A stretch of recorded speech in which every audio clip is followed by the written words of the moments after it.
Hello everyone, hope you are doing good. आज lecture number 3 हम percentage का cover करेंगे।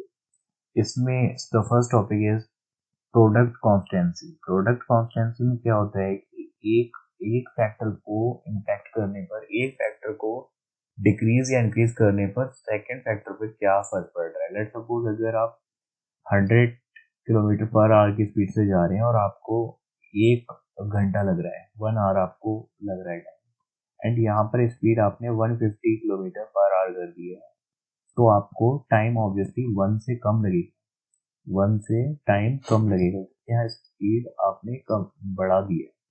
सो एक एग्जांपल से समझते हैं। When the rate of a pencil is 1.25 and हम 16 पेंसिल परचेज कर पा रहे हैं, अगर हमारे पास 20 रुपीज है, 1.25 रुपीज पर पेंसिल के हिसाब से हम 16 पेंसिल परचेज कर पा रहे हैं, एंड अमाउंट सेम है लेकिन प्राइस 0.25 कम हो गया है, एंड अब प्राइस है 1 rupees per pencil and 20 rupees है हमारे पास, तो हम 20 पेंसिल परचेज कर पा रहे हैं।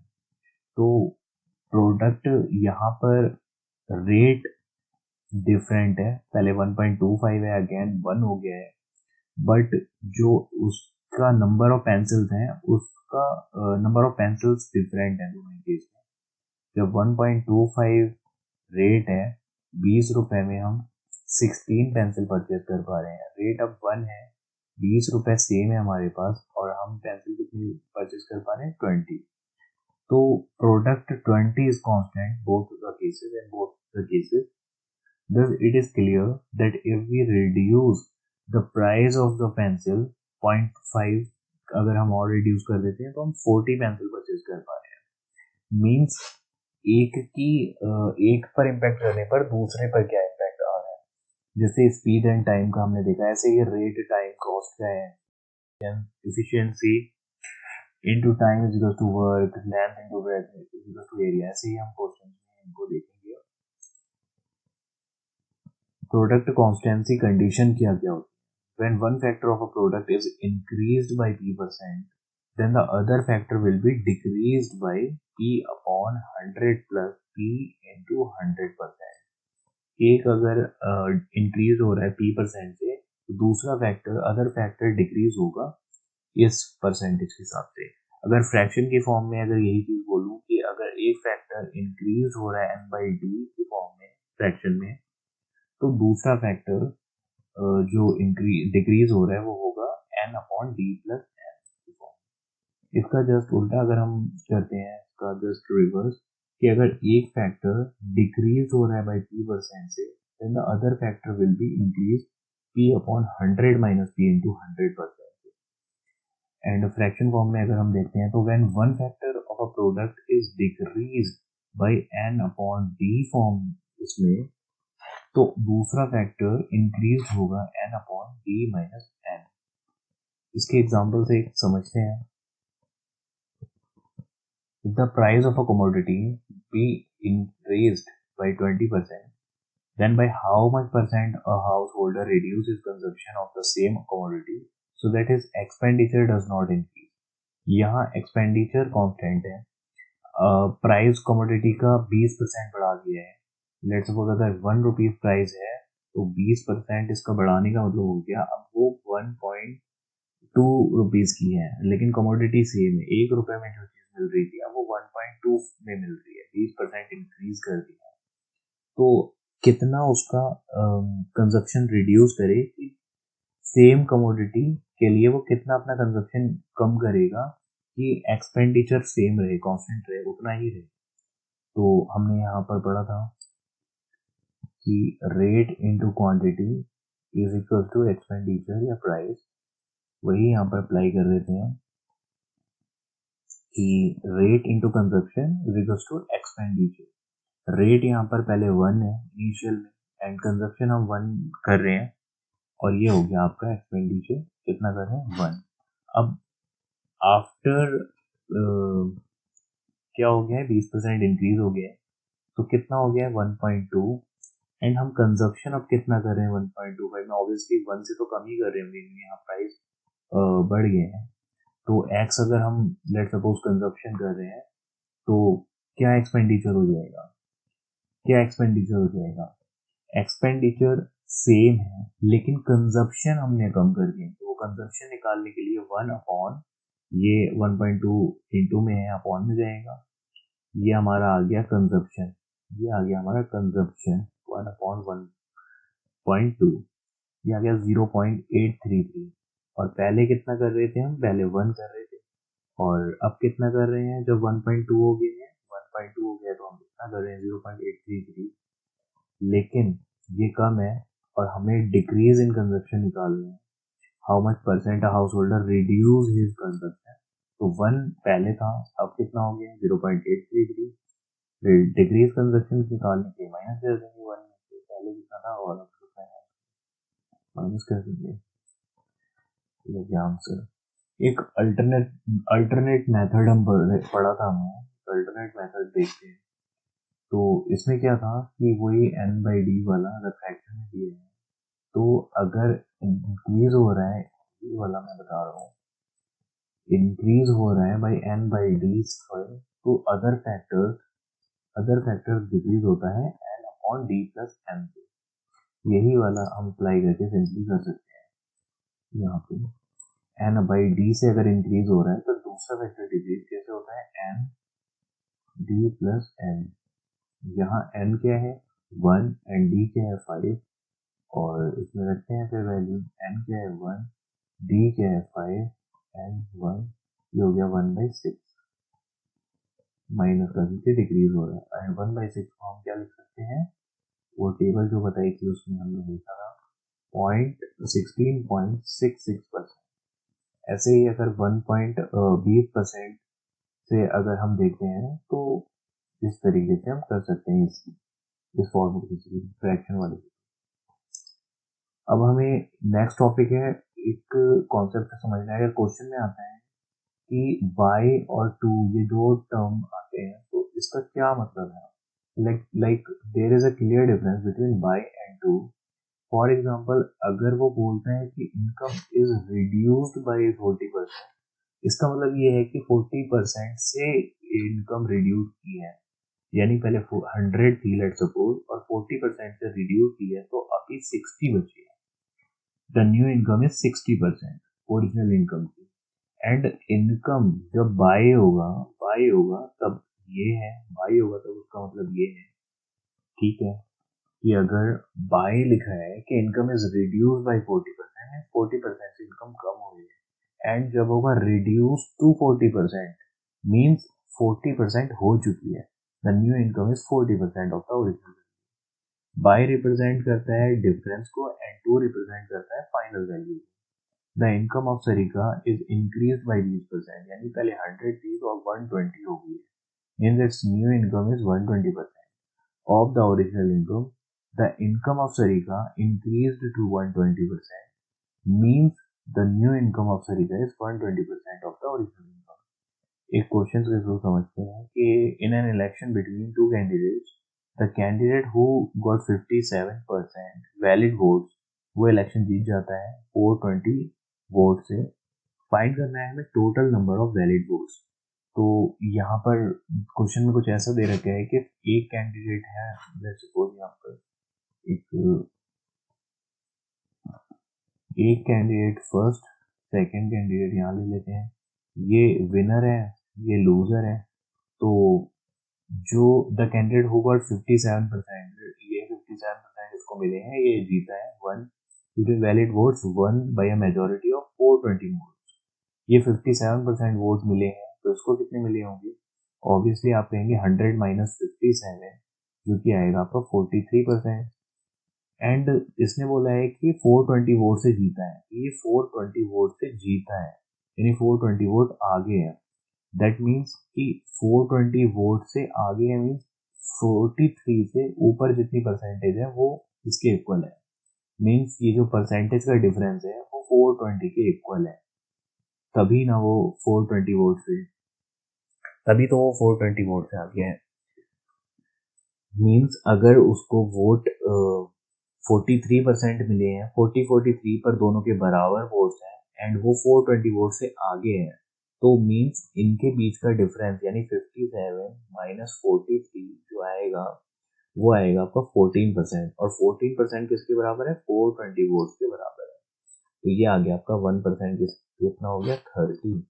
एंड जब 1% हमने फाइंड कर लिया, 30 है, तो टोटल वेट वोट कितने हमने देखे थे, 100% माने थे, तो 100 से हम 30 में मल्टीप्लाई कर देंगे, आ जाएगा आपका टोटल वोट्स आ गया यहाँ पे। Due to fall in manpower, the production in the factory decreased by 60%, यानी पहले 100 था एंड 60% से कम हो गया, अब कितना हो गया, 40। By what percent should the working hour be increased to restore the original production in the factory? Manpower into working hours is equal to production, ये चीज होती है। एंड यहाँ पर मैन पावर जो दे रखी है वो 60% से रिड्यूस हुई है, हम फ्रैक्शन फॉर्म में कर रहे हैं, पहले जहाँ पे डिक्रीज हो रही थी।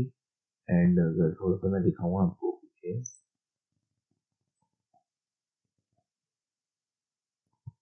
हाँ ये है, when one factor of a product is decreased by p%, then the other factor increase होता है किससे, p upon 100 minus p into 100%। ये डायरेक्ट फॉर्मूला आप लगाएंगे और आपका जो इंक्रीज हुई है परसेंटेज वो आ जाएगी। तो देखते हैं,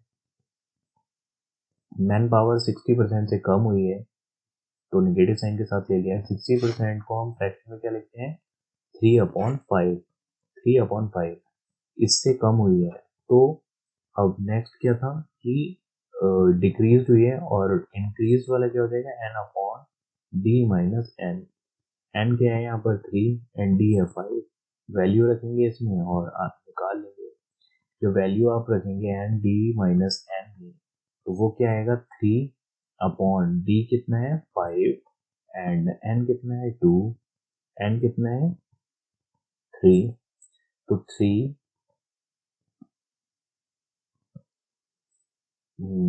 यहाँ पर मिस्टेक थी, n/d - n, तो n है आपका यहाँ पर 3 एंड d है 5, 5 माइनस 3, तो 3/2 आ गया।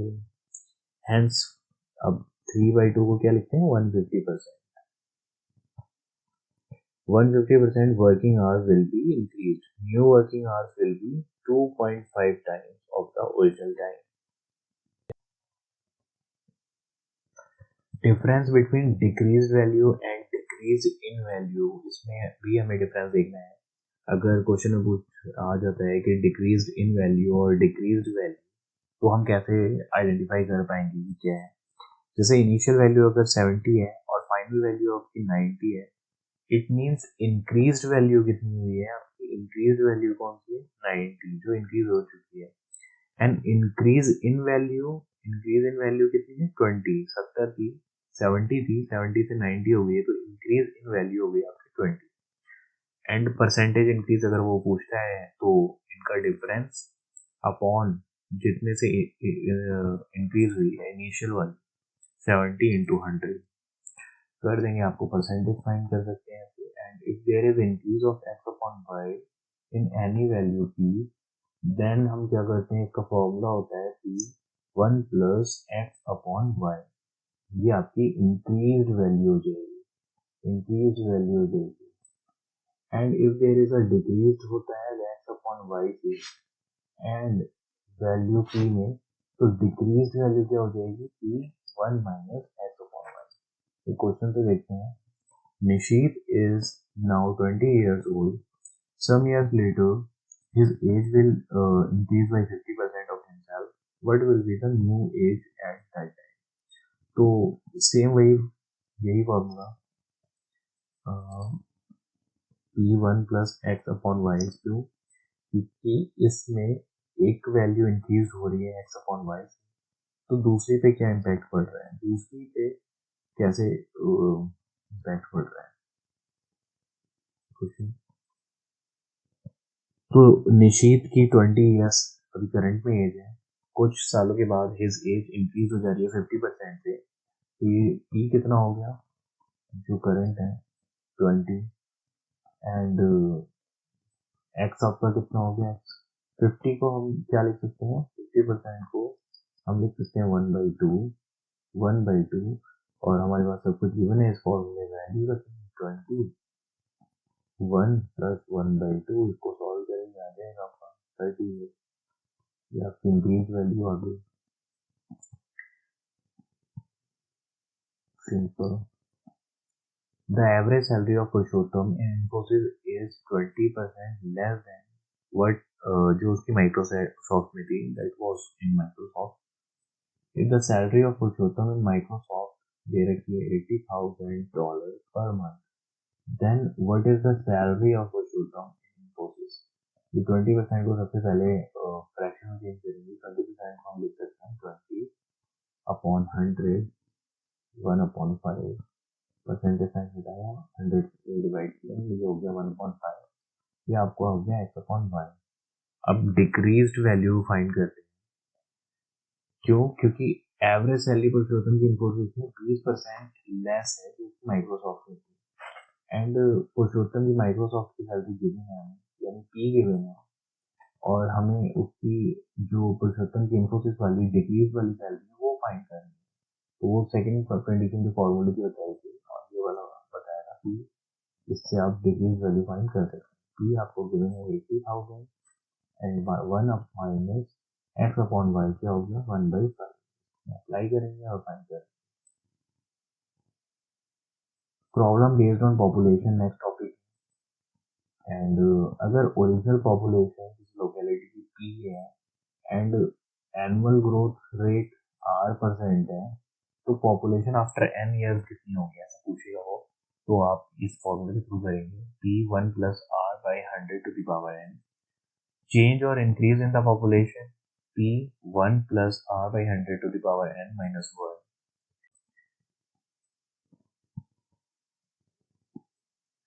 अगर डिक्रीज होता है पॉपुलेशन में r% से तो total population after n year कितनी हो जाएगी p1 - r/100 to the power n।